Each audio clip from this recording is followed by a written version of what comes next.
future. Okay. Right. Okay. So now, I would like to officially begin with today's class. Uh, the topic, as you know, we are still on the remember those functional theories. This entire handout is there. It has been uploaded in LMS and also in your Google Classroom. You should revisit them or usko आप पढ़ें जाकर. And today we are going to start with the third model, and it is known as we have finished this transitional action model by Holzman theory. This was last week's. Remember that model given by. So now we are going to move on. Somebody wants to join, and now we are going to move up. And in that particular model, we talked about. The roles and players involved: the initiative, the commissioner, the source text producer, the target text producer, target text users, and target text receiver. There we move on, and now we are going to move on and see that what is it. Okay, please come on time, Yasin Zada, in future.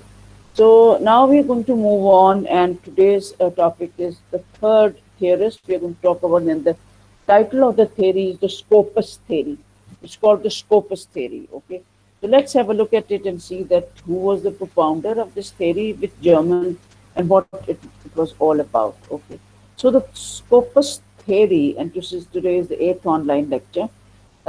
This was, it was presented by the third theorist, as I said, that the group of four German theorists, which we have started with, functional theories of translation present Keithy. That is, the first was Catherine Weiss, then Jesta Holzman theory. Said today we are going to talk about third theorist Hans J. Vermeer, जिनकी Skopos theory है, and then one more will be left, that is Christine Nord's theory. Okay, so what this theory is, it's propounded by Hans J. Vermeer, and it's known as Skopos. This is actually Skopos is the Greek word for aim or purpose, and was introduced into translation theory in the 1970s by Hans J.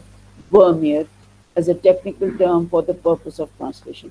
So it says the word Skopos is from, just like we have the English word scope, we spell it like SCOP, scope. किसी चीज का क्या scope है? SCOP, scope. This is in Greek word. It is a Greek language. It is called Skopos, but it means the same for scope or aim or purpose. And it was introduced into translation theory around about 1970s by this German theorist Hans Vermeer. And he used it as he's used this word. Somebody wants to join as a technical term for the purpose of translation. वो इस term को use कर रहे हैं, Skopos. The major work on Skopos theory was based on basically a book which was presented by, which was co-authored between. The book was actually written by Vermeer, but he co-authored. He shared this book. It was they both contributed in this. Katharina Reis and Vermeer, both of them, they co-authored this particular book, in which the whole Skopos theory is given. And this book was published in 1984, and the title of this book is Groundwork for a General Theory of Translation. So what is it called as? Groundwork for a General Theory of Translation, published in 1984, and it was co-authored by Vermeer and Catherine Weiss. So let's have a look at what was this theory about. This theory focuses on the purpose of translation, which determines the translation methods and strategies to be employed in order to produce functionally adequate result. Okay, the rationale of conducting, or the rationale of making this theory was in terms of with this purpose, it was generated, or it was founded by Vermeer, was that it focused on what were the different translation methods and what are the different strategies, that means different ways it can be employed in order to make a functionally adequate, because whatever strategies, whatever ways, the way you come up in order to make the product, the end product, obviously what will be the end product? The end product will be the TT, that is the target text, which is presented, which is in a functionally adequate result of the effort which is included in that. Okay. So I'm going to also refer to the handout, which you already have it for details, because you see in these slides, these are just the main points. So I'm just going to explain a little from the handout. So it can be said to be part of the same theory as it deals with the transactional action, which is text, source text based, which has to be negotiated and performed, and which has a purpose and a result. Scopus theory focuses above all on the purpose of translation, which determines the translation method and strategies to be employed in order to make a functionally adequate text. So the result, when it is all these strategies and methods are involved in order to come up with the good product, the end product, as a result, the result is the TT. TT is the target text, which Vermeer calls the translatum. Now Vermeer has come up, it's slightly different. इसकी Scopus theory का नाम भी is taken from the Greek language, and it means the aim or objective or purpose of theory. And then he talks about the target text को भी उन्होंने अपना नाम दे दिया, given a new term, and he calls it translatum. He doesn't call it, target text or anything. He calls this is translatum. That means the target text, the finished product. Hence, in Scopus theory, knowing why the source text is to be translated and what the function of target text will be are crucial for the translator. So, as a result, with this particular theorist, Vermeer, what is of supreme importance in this theory is that why a particular source text is to be translated, what's the reason for it, or what is the function. Why? What's a big deal? क्या जरूरत पड़ेगी इसको translate करने की? What are the crucial and why it is crucial for the translator? Okay. So I'll just give you an example that probably Vernier is moving to a more functional aspect of translation in terms of saying that if, for example, you say any new product is launched in the market, it comes up with advertisement, uski aati hai, and all that. And then similarly, you all are users of Android phones, mobile phones. Every now and then, a new model comes up, and it has new functions, better camera resolution, better other functions. So this is what it needs to be translated. If it's say it's coming from China, or it's coming from Korea, or it's coming from Japan. So you need this translated version in which all the functions, the new functions uske add हुए, they need to be clearly spelled out, to be written in the translatum. That means target text, wo jo bhi aapki uska manual aa raha hai, ya other information, it should be done, because these are very important for the main thing is that this is also information that for the target language users to use karenge is product ko, but it's also important for translator as well. Why it's important for translator? Because translator should be aware that who would be using it. Because this overall perspective, when you keep in mind that for whom you are conducting, कौन इसके readers हैं, इसके beneficiaries कौन हैं, who would be utilizing this, उनके perspective से आप translation करें. So that is why this aspect has been added into translation by Vermeer. One thing is called target text as translator. Then he talks about scopus or scope, the purpose of translation, why it is translated, and then it is then what would be the function of, say target text when you're translating from a source text. So all these things is focusing more on this as perspective. Actual focus to target text पे ही है, translatum पे ही है, but before that is that the translator should be aware that why he or she has been asked to carry on this translation. Okay. So Vermeer and Reis, both of them, as I said, both of them contributed and co-authored this book. They gave a general translation theory for all texts, all type of text in the book. And first, Vermeer's Scopus is explained, and in the second section, special theories which adopt Reis's functional text type model with the general. So he says, when in this particular book, the format is that first of all, Vermeer is going to present his own contribution in terms of what the scope, what translation, what is the significance of scopus or scope. It is explained in detail, and then moves on in the second section that what specific theories will be used, which are adapted from earlier races, functional text type. Remember that four different type of text types which we have thoroughly covered. If they are to be used, what would be the general theory involving that? So he will also talk about the basic underlying rules of this theory. So let's have a look at that. If he looks at and from a scientific precision at the process, and he talks about is that how he would concentrate and what would be the underlying rules of this theory. Let's look at one of them individually. The first point is that a translatum is determined by its scopus. That the translate term or the target text or the finished product of translation, it is determined by its scopus. That means it's determined by its scopes, its purpose. By purpose, that means who would be using, what is the aim, what is the overall reason for translation. So it has to be evaluated the aim or purpose of a translation. This is for him very important because that will eventually determine the translate term or the target text. That if you know that iska aim kya hai, ye translation, why it is being done, okay, and it has to be converted into source text and who will be using it. The second point is that a TT, that means a target text. A target text is an offer of information in a target culture, and target language concerning an offer of information in a source culture and source language.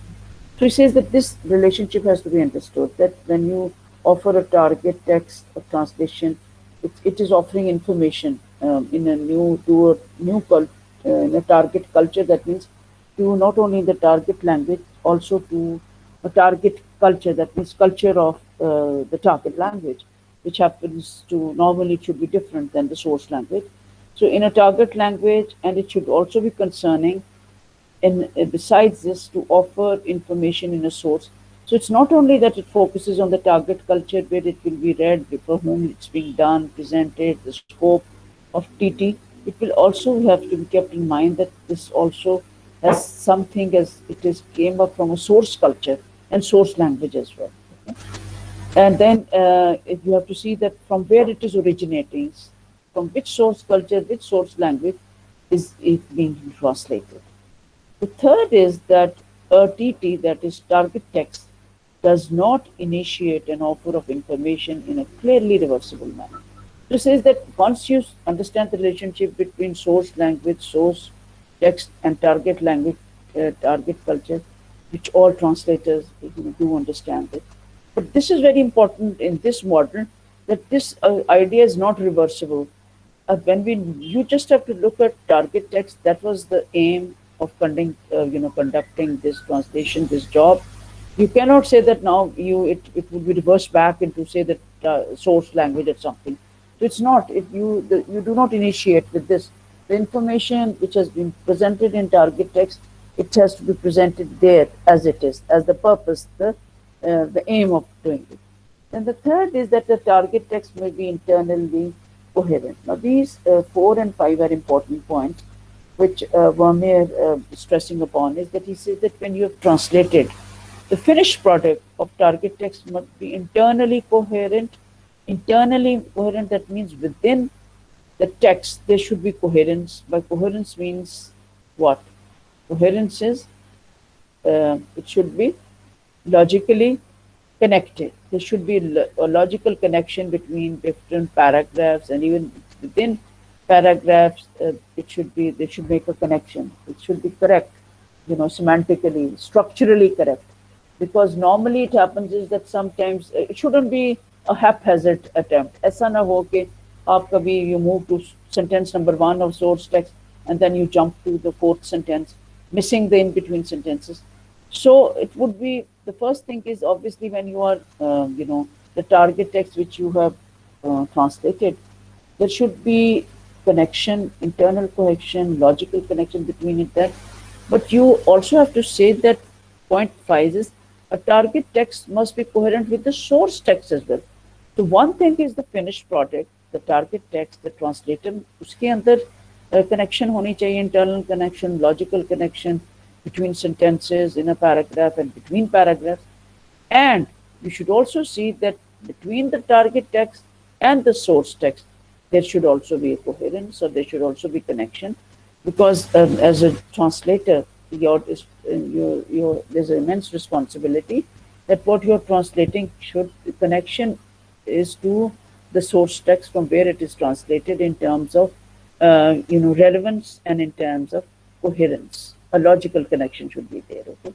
I'll just give you example is that normally you see that students, even when they write, say, creative writing essays, Again, you will find within essays there is sometimes not much of a connection, logical connection between different paragraphs. And this happens when even students are writing at a higher level. Somebody wants to join, like even writing a research or a dissertation. उसमें भी उनका logical connection नहीं होता. Like within one paragraph, there's a totally new source they are referring to, and then they move on to a different source, and doesn't make sense. So because this breaks the not only the flow, the connection. So this thing is it's something very important for a translator to maintain this connection, a logical connection. That it should all an overall impact should be say that this is a logically complete text. It should make sense, because if something is done in bits and pieces, one sentence here and one sentence here or something, it's not pleasing to read, and it's not in terms of a good target text resource, or which is presented as a translator, because you have to keep in mind that this is this connection is maintained. Okay, so if we look at these five rules which I've just read, is there is a not only they are connected, there is also an hierarchical order with the Scopus rule predominant. What do you understand by hierarchical order? What is a hierarchy? What is hierarchical order, class? A hierarchy. A hierarchical order is when anything within the points, there is always that something comes at the top, and then the other things are all in a kind of a descending order. First of all, if you're making like a family tree, तो पहले आपके great grandparents हैं, फिर grandparents हैं, फिर your parents. This has to be followed in a hierarchical order. Okay, and then you move on to the next and all that. So in these five rules as well, we start, there's an order which has to be maintained, and which was the first, according to Vermeer, इस hierarchical order में सबसे पहले क्या था? A translate term. It should have a scope. That means this is the prime importance. ये point से not only there's a hierarchical order, this is also shows their proper sequence and their order of priority as well, and order of sequence as well. So a translator is determined by its scopus, that means by its scope. This सबसे important point है. सबसे the whole, the bottom line, the thumb line of this policy is कि translator को क्या होना चाहिए. It determined when you conduct or we commission a translation, you have to see that what is the scope of this, who would be reading, why is this is being conducted. And then the second point, that a TT is an offer of information in a target culture concerning an offer of information in a source culture. Third was a TTT does not initiate an offer of information in a clearly reversible way. Fourth is a TTT must be internally coherent. And fifth was a TTT must be coherent with the source. So इसी somebody wants to join, इसी sequence में आएंगे और सबसे end पे point number 5 आया. Now we are just going to look that what's the difference and what does it mean. So I'm just going to refer to the notes. You have got these notes with you in your आपके उसमें LMS में भी हैं, and do visit and do revise from there. Okay. So some explanation is required here. For example, rule number 2 is important in that it relates the source text and target text to the function in the respective linguistic and culture. So you can see here the first rule 2 in your screens, on the top one, this point number 2, because it's related both with source text and the target text, and it tells about the function in the respective linguistic cultural context or that we use. Then the translator is once again the key player. So he says that in all this process, you see the focus somehow when he's talking about the translation is it depends upon the scopus or scope or translate. That means actually who is the person, who is conducting, who is involved. So here comes the role of translator. So the translator is once again the very key player in this process of intercultural communication and production of the translator. So in a way, the translator is the main job, the main key player in this process of intercultural communication is of prime importance. Then the irreversibility in point 3 indicates that the function of translation in its target culture not necessarily the same. So one has to understand that, we talked about that when it is translated into a target text, then you're not going to reverse back, because you see that once anything translatum has been done in the target culture, we have to see that it will not necessarily be exactly the same as the source culture. It will be slightly, it could be different. But the main thing is, it is conducted, once it's there, it will be as that. Okay. The rules 4 and 5 deal with the concerning that how success of the action and information transfer is to be judged. That is the coherence rule linked to internal textual coherence, and the fidelity rule linked to intertextual and coherence with the source text. So point 4 and 5, they are connected and they're related. What we're talking about is that 4.4 is that is the target text should be internally within that given text of the target. There should be a connection between them, between the sentences, between in terms of it should make sense and it should be related to one step leading to another. This type, mind you, when different types of translation jobs are commissioned, especially so anything related with importing some equipment or machinery, with which it is accompanied by some manual how to use it. In manuals or set of instructions, you always have a set of instructions in a chronological sequence. A chronological sequence means step by step. एक step by step approach होती है जिसको आप reverse नहीं कर सकते कि step 3 को आप 1 पे ले आए और आप 1 को 4 पे ले आए. It has to be followed in that. So same is the case with the target text. It must be internally coherent, leading one to another, depending upon the type of text which has to be done coherent. And point 5 he talks about is a target text must be coherent. And one thing is, you refer back to the source text again, because source text is the one with which target text should be related. The coherence should be between these, both of them as being the source text and the target text. Okay. So here he moves on, Vermeer, and talks about these two terms, and he uses the word fidelity rule and intertextual coherence. So let's see what does he means by coherence rules and what is fidelity rule. So the coherence rules, which is used here in point number 4 and 5, let me explain to you. The coherence rule states that the target text must be interpretable as a coherent with the target text receiver's situation. In other words, the target text must be translated in such a way that it is coherent for the target text receivers, given their circumstances and knowledge. Okay. So, as a translator, it is very important that the translator should be aware that who would be the receivers of the target text, or like who will be the readers.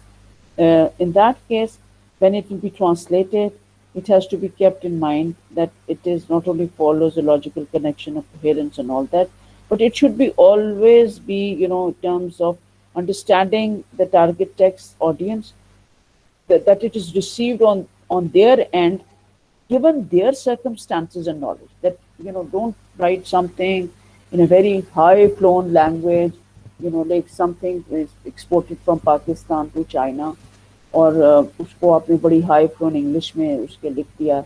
And say when somebody is commissioned there to translate, has to keep in mind that it has to be keeping the target audience in mind, जो उनका level है language का.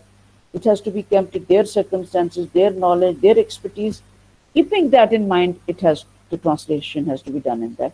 So for they are the beneficiaries for whom the target text is being translated. They should be comfortable keeping their knowledge base in mind and their circumstances. So coherence means one thing is within the text there should be connection that, and it should also be, as somebody wants to join, in terms of coherent for the readers as well, for the beneficiaries from whom it is to be actually used. Okay, Akash Kumar Bhai, you're so late. I'm admitting you on time. You people all need to be punctual. Join the class on time, please. Okay. So next is the fidelity rule. So the fidelity rule is from the word, remember, when we talked about translation should be faithful and all that. So this is the fidelity rule actually it's related to that. The fidelity rule merely states that there must be some coherence between the translate term and the source text, or more specifically between. So, as in simple words, just as we move on, you must have observed it's just a matter of terminology. All these new theorists are coming up with their interpretation of what translation theory is, but it is like more or less the terminology there. They come up with new terms, but it's something which we are already familiar now. So the fidelity rule, is, as I said, if you refer back, would be related to the concept of faithful. Again, the bottom line should is that there must be coherence, there must be logical connection between the translate term, which is the target text, and the source text. Okay, एक fidelity means कि उसको उसको सामने रख के और उसको they should be related to that. It should be loyal. It is you translated version should not be something totally different than the source text, and this or more specifically between the two. So the source text information received by the translator, when it is received by the source text information received by the translator, the interpretation the translator makes of it. So this connection has to be maintained. The source text which is received by the translator, and when the translator embarks on the process of translating, how to interpret this information, the information that is encoded, and then how to encode the same information for the in the target text for the target text readers. So this coherence, different steps, this should I say coherence or this fidelity, that means this faithfulness in terms of on the part of the translator, एक तो coherence maintained रखे between that, and then whatever the way translation is being conducted from source text information to others interpretation, it should be loyal to that in terms of interpretation, information, and when you're encoding this translation for the target text receivers, you have to maintain this connection, the coherence and the fidelity. However, hierarchical order of the rules means that intertextual coherence is of less importance than intertextual coherence, which in turn is subordinate to the Skopos rule. This downplaying or dethroning as Vermeer terms of the status of the source text is a general fact of both Skopos and Translate.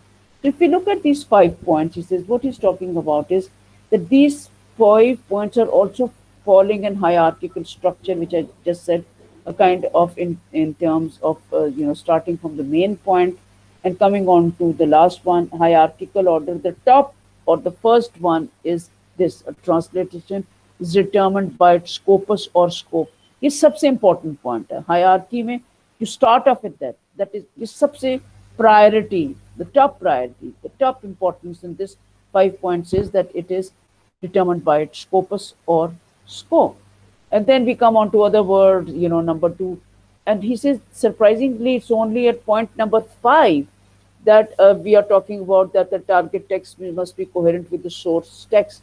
So he says that this somehow, according to critics, it is felt that somehow, Vermeer is downplaying or giving less importance to the status of source text. It's a general fact of both Skopos and transactional action theory that somehow they are giving, a kind of less importance to actual source text, and the supreme importance is to the scope and other factors. Okay. So an important advantage of Skopos theory is that it allows this possibility of the same text being translated in different ways according to the purpose of the target text and the commission which is given to the translator. Okay. There he talks about it that this might happen when we look at these rules again, is that, and we're talking about the scope or importance of theory, then we understand that this kind of theory can allow or give there is a possibility that it means that the same text can be translated in different ways, that it may allow you, give you the permission to translate the same text in different ways according to the purpose of the source of the target text. So that means according to the end, the target text, it means that there's a possibility that slightly that the same text could be translated in a different manner. Let me explain what Vermeer meant by this. What he's talking about is, what the Skopos states is that one must translate consciously and consistently, in accordance with some principle respecting the target text. The theory does not state that the principle is this must be decided. He says that we have to do as the job of us translation is that you do translation consciously, consistently, and according to the rules of the target language.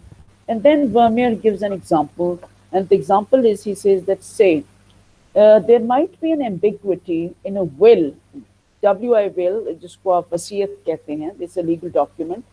She says that there is an ambiguity in a will written in French language and which would be translated literally with a footnote or comment for a foreign lawyer dealing with the case.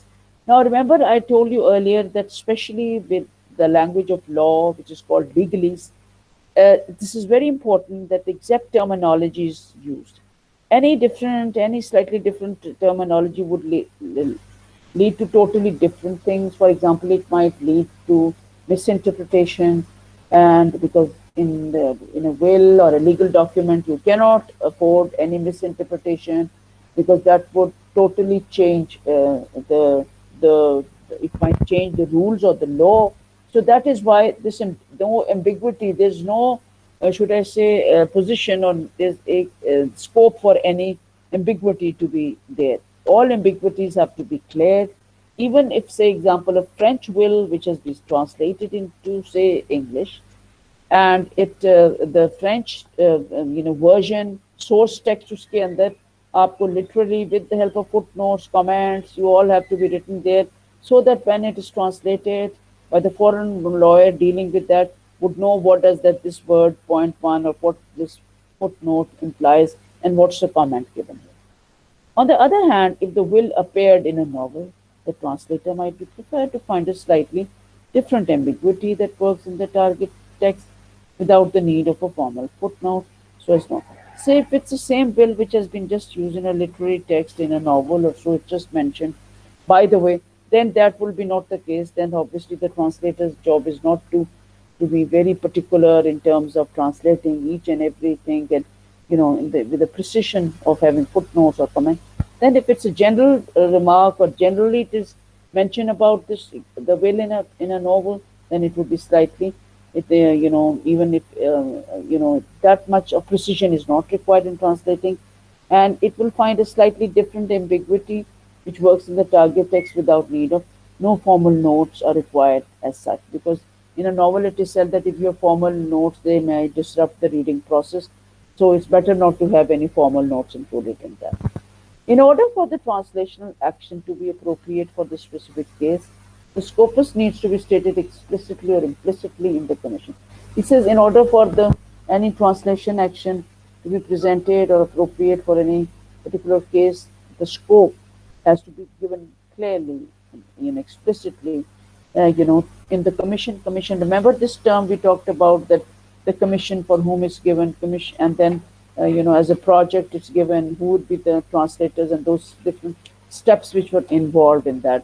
The initiator, the commissioner was the individual who contacts the translator and other things. So that was the translation action modeled by Holtz-Mantelli, which we just concluded. So here talking about is that we have to keep in mind that the scope has to be explicitly given the commission when it's actually given mentioned to the given to the translator, and when it is commissioned, or the person who gives it who's in charge for hiring a translator. So Vermeer describes the commission as comprising a goal and a condition under which that goal should be achieved, including deadline, fee, both of which should be negotiated between the commissioner and the translator. So it's not something simple. It has to be taken something very technical in terms of all the steps involved in this process. Whoever is the commissioner who is handing this particular document to be translated to a given translator, and then what would be the goal and what would be the deadline and how it to be conducted. In this way, the translator should, as the expert, be able to advise the client on the feasibility, and then when it is actually discussed with the translator and translator, which happen, or if there is an expert, then they will be able to advise the client what will be the feasibility and how it will work, and what would be the expectations regarding the finished product.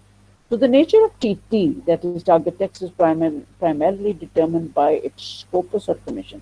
It says that when it comes up, this translated version is determined both by its scope and when it was actually commissioned for to be translated. And then it comes to override equivalence in the measure of the transactional action. In Race and Vermeer, advocacy describes the relation.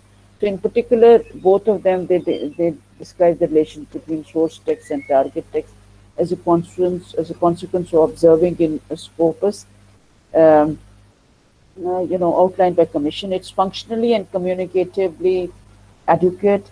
Equivalence is produced to functional consistency. So he said that the main thing is that this involves, to target text, if you want that it should fulfill the scope outlined in the initial commission when it was given to the translator, it has to be seen it's functionally, communicatively, adequately presented the target text, and the equivalence is reduced to in terms of functional consistency होनी चाहिए between source text and target.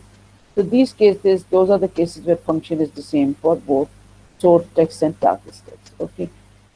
So this was in terms of description of all these 5 points, and in terms of explaining that the first point is the most important, that is the scopus or the scope, and then how they're interrelated, these points, and how we talk about point 4 and 5, the important factor of coherence between the both the internally coherent and with the source text and how it moves on. Now let's move on, like with other theories, that there were different discussions, either critique on, in terms of, same is the case with the Scopus theory as well, that it was discussed that how far this theory is suitable and what would be the strong points related to it, and how do the different theorists, where do they place this particular theory, of Vermeer, and if they feel it's, of what significance it is. So Nord and Schaffner discuss some of the criticisms made on Scopus theory by other scholars, and these include the following. So Nord happens to be the next theorist, German theorist, जिसका model हमने will be studying in the next class, and that model is translation-oriented text analysis is the title of that. But he says there that especially Nord and this other gentleman, they discuss some of the criticisms which were made on Scopus theory by other scholars. Let's see what it was. Number one, it purports to be general theory is in fact only valid for non-literary texts. Literary texts are considered either to have no specific purpose and far more complex stylistically. It says that if there was this criticism or critique on Vermeer, that if he's talking about that this is a general theory, or translation, but he says that the fact is that this fact theory is in fact only for non-literary texts. You cannot use this theory for, say, literary texts. ये non-literary texts के लिए valid है. It's valid for non-literary texts. Literary texts are considered either to have no specific. He says when we talk about literary texts, they are considered to be either they have no specific purpose, or stylistically they are very complex. You're all aware, stylistically, speaking, literature, short stories or novels, they have their own way in which language is organized. It's a whole discipline, stylistics, which is related that how language is used in literature. So he says that literary texts are considered too specific and stylistically complex, but the general theory, it is said that it's valid for non-literary texts. So race text type approach and Vermeer's Scopus theory are in fact considering different functional phenomena and cannot be lumped together. So according to them, they feel that if anybody has tried to bring, because remember Race and Vermeer, they both of them, they worked together and they co-authored this book, groundwork for a general theory of translation. This is that's right. They've placed and they've worked on and giving their input in terms of publishing this book, groundwork for general theory of translation. But if you look critically, then you say the approach of Vermeer scope theory is different, totally different, should from Race's type of text stuff, because Race type, remember, talked about the four different type of text type. So her focus was basically on the different text types, four different text. and whereas Vermeer's Scopes is talking about different functional phenomena, and you cannot lump, you cannot, so it's to compare them together, that is not feasible. Okay. Then we talk about that Scopus theory does not pay sufficient attention to the linguistic nature of the source text, nor to the reproduction of micro-level features in the target text. To say the Scopus or the scope theory by Vermeer, it does not pay much sufficient or much does not give much attention at all to the linguistic nature of the source text. The linguistic nature of source text ko hai, it's not paying much attention to that, and not to the reproduction of micro level features. Neither it's focusing on this aspect. Even if the scopus is adequately fulfilled, it may be inadequate at stylistic or semantic levels of doing. So he says, so the bottom line is they're talking about is that if these two theories are lumped together, that it would be slightly different case because they have their distinct characteristic. Scopus theory, it does not pay much, sufficient attention to the exactly linguistic nature of the source text. That means exact language in terms of that, or to the reproduction of micro level features, and like featuring on each and every linguistic level feature, उसी को आप translate करें in the target text. Even if the scopus is adequately fulfilled, it is done, then also you'll feel it may be inadequate, or it may you'll find that in stylistic or semantic level of individual segments. Then he says that other criticisms also exist, and this is in terms of it is said that a jargon such as translation, it does little to further translation theory, whereby he says that in particular, I'm sorry, this should be translator hona chahiye tha. I've written translation. So other criticisms are namely that jargon. The word translatum is a jargon. That means just a new word, a new term has been used for the same word translation. He says that other critics are coming up with this, that just by changing, coming up with new jargon, new terminology, a word like translatum, that does not little to further translation. You can't say just inserting a new word here and there, a new term here and there would come up, and they would say that they have furthered or they've come up with a new translation theory. Where workable terms already exist, and that consideration of cultural issues and differences must surely be essential when deciding how Scopus. So this is a big criticism coming up on Vermeer. This is that if you have come up and if you have changed some jargon, a slightly different jargon, translatum ka word use kar rahe hain, for TT, that is target text, you say that you're furthering up, coming up with a new, total and new translation theory. He says where already these workable terms have already been used, they have been used, they do exist, then it's a consideration of cultural issues and differences must be essential. You have to see that is the issues, cultural issues and differences that should be essential when you're deciding on how Scopus theory or scopes can be achieved and all that. Okay. So then he says that, I'll read out from here. Vermeer answers the first point above by stressing that goals, purposes, functions, and intentions are attributed to actions. Thus, a writer for poem may have goals of having the resultant translate a poem, published and keeping copyright over it, so may make money from its reproduction. He or she may also have the intention of creating something that exists for itself, art for art's sake. He says that when Vermeer was attacked and he was, criticized for this, so he came up and he's defended. He says that you have to keep in mind that just by stressing, if we keep the stress, the goals and purposes, functions and intentions, we have to understand that when you're talking about goals and functions, they are always attributed to actions. What is the action? What is it being conducted on? It's attributed to actions. So as a writer, as a poet who's written a poem, might have some goals, having this thing translated in a proper translatum or in a poem, and getting it published.